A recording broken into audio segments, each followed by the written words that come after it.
Cambodia's strong growth and development in recent years are allowing people to enjoy better services that were once unimaginable. This is especially true in the domestic water sector, where people in small towns and rural areas across the country now have safe piped drinking water available in their homes year-round. In 2009, the United States Agency for International Development, USAID, set off to expand drinking water for 50,000 people to piped water services through taking a private sector value chain approach. អាជីវកម្មរបស់ខ្ញុំបានចាប់ផ្ដើមតាំងពីឆ្នាំ2007ដែលខ្ញុំទទួលបានអាជ្ញាប័ណ្ណពីក្រសួងឧស្សាហកម្មមកនៅក្នុងរយៈពេលខ្ញុំចាប់ផ្ដើមអាជីវកម្មដែលយើងសាងសង់ស្ថានីយ៍ហើយសាងសង់ប្រព័ន្ធចែកចាយហើយហ្នឹងនៅក្នុងខែ9ឆ្នាំ2009គឺយើងចាប់ផ្ដើមផ្គត់ផ្គង់ទឹកស្អាតជូនដល់ប្រជាជន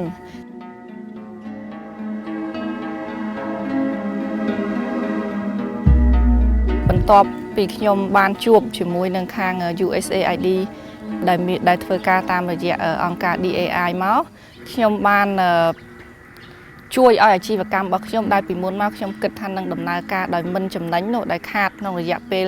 មួយឆ្នាំកន្លះជាងទៀតនោះគឺឥឡូវនេះខ្ញុំអាចដំណើរការបានដោយមិនខាតទៀតទេហើយខ្ញុំអាចសល់ដើមទុនខ្លះដែលអាចយកទៅវិនិយោគក្នុងការដាក់ពង្រីកប្រព័ន្ធទយោជូនប្រជាជនថែមទៀត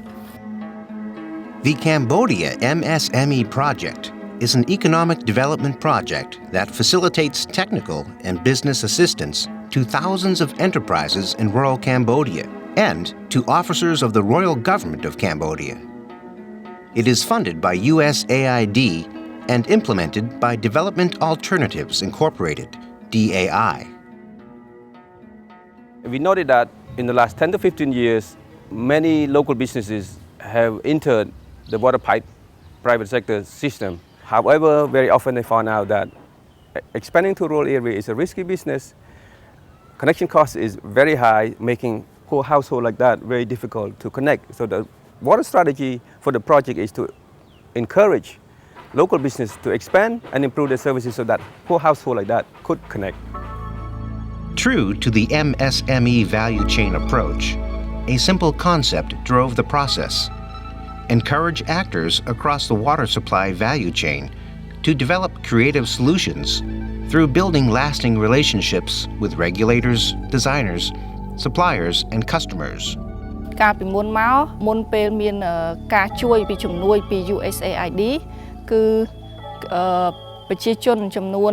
ដែលខ្ញុំអាចផ្គត់ផ្គង់គាត់បាននោះតែ200អតិថិជនជាងប៉ុណ្ណោះទេក្នុងរយៈពេល4ខែដំបូងតែនៅពេលដែលខ្ញុំបានជំនួយនេះយកមកដើម្បីដាក់ប្រព័ន្ធទយោបន្ថែមមកដល់ឥឡូវតាំងពីខែមករាឆ្នាំ2010រហូតមកដល់ពេលនេះខែតុលាឆ្នាំ2010នេះរយៈពេល10ខែនេះគឺខ្ញុំផ្គត់ផ្គង់អាចផ្គត់ផ្គង់ទឹកជូនប្រជាជនបានដល់ទៅ1400គ្រួសារនេះគឺជាគ្រួសារមួយដែលខាងផ្គត់ផ្គង់ខាងទឹកយើងខ្ញុំបានផ្គត់ផ្គង់ជូនគាត់ក្នុងចំណោម1460គ្រួសារដែលយើងមានបច្ចុប្បន្នហើយក្នុងក្រុមគ្រួសារគាត់អ្នកភូមិនេះគឺតម្លៃនៃការតភ្ជាប់ចំនួនតែ$20ប៉ុណ្ណោះដែលគាត់ដែលយើងបានគម្រោងជំនួយពីខាង USAID ឲ្យខ្ញុំមានលទ្ធភាពតទយោមកតំបន់នេះហើយផ្គត់ផ្គង់ជូនគាត់ក្នុងតម្លៃទាបនៃការតភ្ជាប់នីមួយៗហើយតម្លៃបច្ចុប្បន្នគាត់ប្រើក្នុង1ម៉ែត្រគីប1900រៀលឃើញថាគ្រួសារគាត់មានការរស់នៅស្រួលជាងមុនក្នុងបញ្ហាសុខភាពហើយនឹងអនាម័យផងដែរព្រោះពីមុនគាត់ប្រើទឹកអណ្ដូងដែលមានជាតិអាសេនិកហើយពីមុននឹងទៀតប្រើទឹកត្រពាំងដែលមានការលំបាកខ្លាំង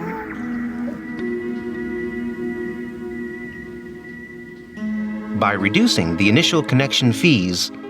water service providers passed the savings on to their customers. And in many of the villages, 100% of the households chose to connect. Once connected, even poorer households can afford the regular rates for water they use each month at significant savings. ពីមុនខ្ញុំបានប្រើទឹកអណ្ដូងតែរយៈពេលប្រហែលជា3-5ខែមកហ្នឹងនាងខ្ញុំបានប្រើទឹកម៉ាស៊ីនព្រោះការភ្ជាប់ទឹកស្អាតហ្នឹងវាធ្វើឲ្យខ្ញុំចំណេញពេលវេលាចំណេញថវិកាហើយនឹងវ វាមិនមានផលប៉ះពាល់ដល់សុខភាពទេប្រើទៅគឺល្អតែអនាគតគឺចង់ប្រើទឹកស្អាតនឹងមូលហេតុមួយថាប្រើទឹកស្អាតគឺងាយស្រួលដោយថាយើងចង់បានទឹកស្មើណាគឺបានស្មើនឹងអត់មានរអាក់រអួលដូចយើងអត់តន់ប្រើទឹកស្អាតទេបើយើងប្រើទឹកស្អាតយើងអត់មានជំងឺបាច់ចាំដាំបាច់ចាំអីយើងស្រួលគ្រប់បែប Our water investment strategy provided a very carefully crafted simple incentive, a rebate for infrastructure investment where all water service provider received only after household had running and safe drinking water. Incentives were the same for all service providers and encourage investment in poorer rural areas.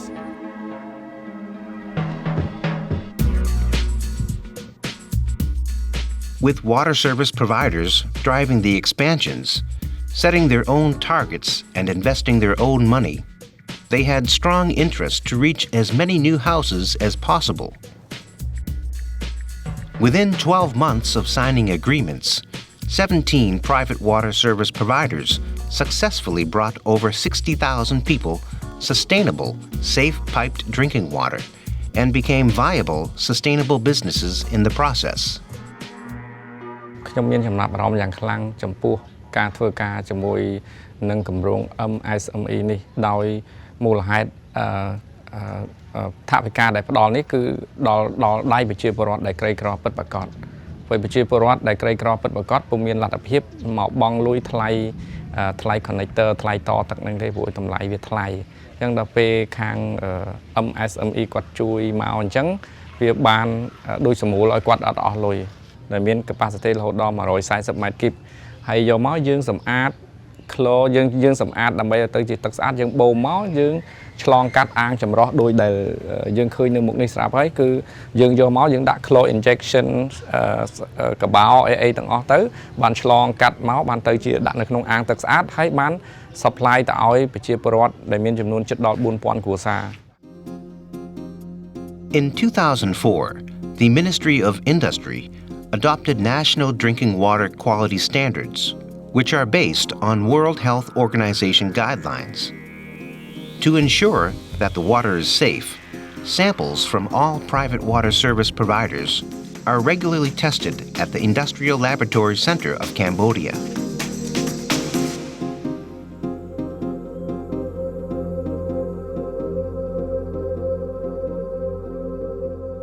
Chia ទស្សនៈរបស់ក្រសួងជាយើងហៅថាជា mission ជាបេសកកម្មរបស់ក្រសួងហ្មងយើងចង់ឲ្យប្រជាជនទាំងអស់គាត់បានទទួលនៅទឹកស្អាតប្រើប្រាស់នេះដោយទី1គឺគ្រប់គ្រាន់ទី2ទៀតគឺមានគុណភាពទី3ទៀតគឺគាត់អាចមានលទ្ធភាពនឹងទទួលទិញហើយទន្ទឹមនឹងគឺយើងត្រូវការពារបរិស្ថានដែរបាទអានេះគឺជាបេសកកម្មរបស់ក្រសួងដែលដាក់ចេញមកបាទហើយតាក់ទងជាមួយនឹងគម្រោងនេះ